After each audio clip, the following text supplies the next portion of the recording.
Hello guys, क्या हाल है, कैसे हो? और आप लोग बताइए। अभी मैं आप लोगों के लिए दो तीन जानकारियां लेकर के आया हूं जो कुवैत से ही रिलेटेड है। आशा करता हूं आप लोगों को पसंद आएंगी। और कृपया अगर मेरे आपको जो जानकारी पसंद आती है तो मेरे जानकारी को आगे शेयर किया कीजिए और अपने दोस्तों में फॉरवर्ड किया कीजिए। और अगर मेरे चैनल में नए हैं तो मेरे चैनल को लाइक कीजिए, शेयर कीजिए, सब्सक्राइब कीजिए, ताकि आप लोगों को कुवैत से रिलेटेड जो भी जानकारियां हैं वो आप लोगों तक पहुंच सकें। तो आशा करता हूँ कि आप लोगों को मेरा जो भी कुछ मैं आप लोगों तक खबर पहुंचाता हूँ आप लोगों को पसंद आ रहा होगा। और भाई लोग जो भी कमेंट कर रहे हैं तो मैं उन लोगों के कमेंट का बराबर जवाब दे रहा हूँ और कोशिश करता हूँ कि आप लोगों तक सही जानकारी और बिल्कुल time to time accurate time तक जानकारी पहुंचाने की कोशिश करता हूँ मैं।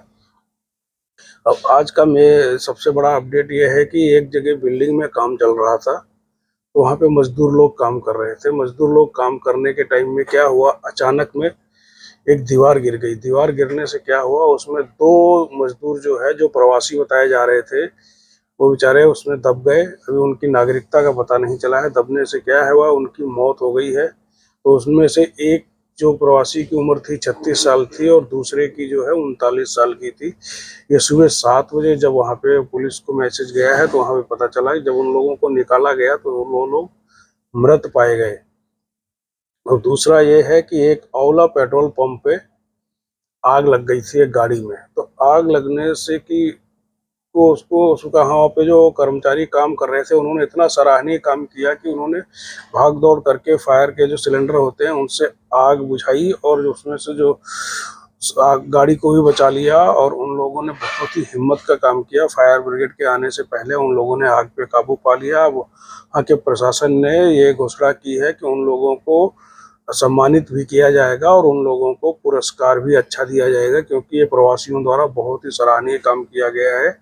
तो उन भाई लोगों को हमारा भी सल्यूट है कि उन्होंने अपनी जान जोखिम में डाल करके एक गाड़ी में आग जो जल रही थी उसको उस पर काबू किया और उसको बचाया। तीसरा अपडेट ये है कि बिनिद अलगार एरिया में एक फिलिपिनो लेडी का जो है सड़ा हुआ बॉडी एक अपार्टमेंट में मिला।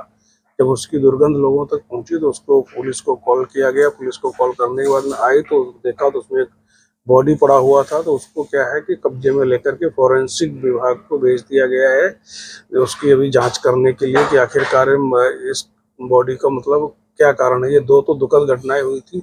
और तीसरी जो है न्यूज़ है भाई लोगों आप लोगों के लिए, सिविल आईडी को लेकर के। अभी सिविल आईडी क्या है, सिविल सर्विस कमीशन ने जो सिविल सर्विस इंफॉर्मेशन जो है तो उन्होंने अभी फिर एक 409 एड्रेस जो ऐसे हैं नोटिफाई किए हैं।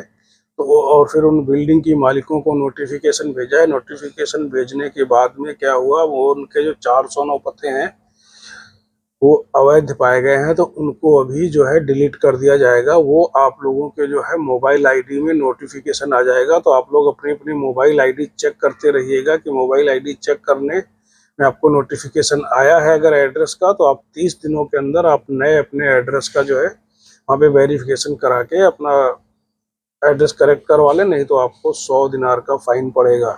तो इस चीज़ का आप लोग ध्यान रखिएगा, क्योंकि भी सिविल आईडी चेकिंग और अगर चेकिंग में पकड़े गए उसमें भी अगर आपका रेजिडेंस कैंसिल पाया जाता है क्योंकि तो फिर आप लोगों के लिए मुसीबत बन जाएगी।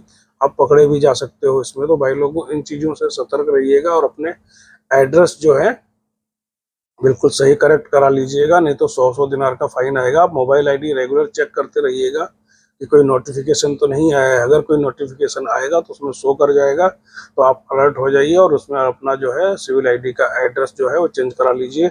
आज अभी मॉर्निंग में इतना ही, बाकी फिर मिलते हैं शाम को। अगर कुछ मैसेज मिलता है न्यूज़ का तो मैं शाम को आप लोगों को बताने की कोशिश करूंगा।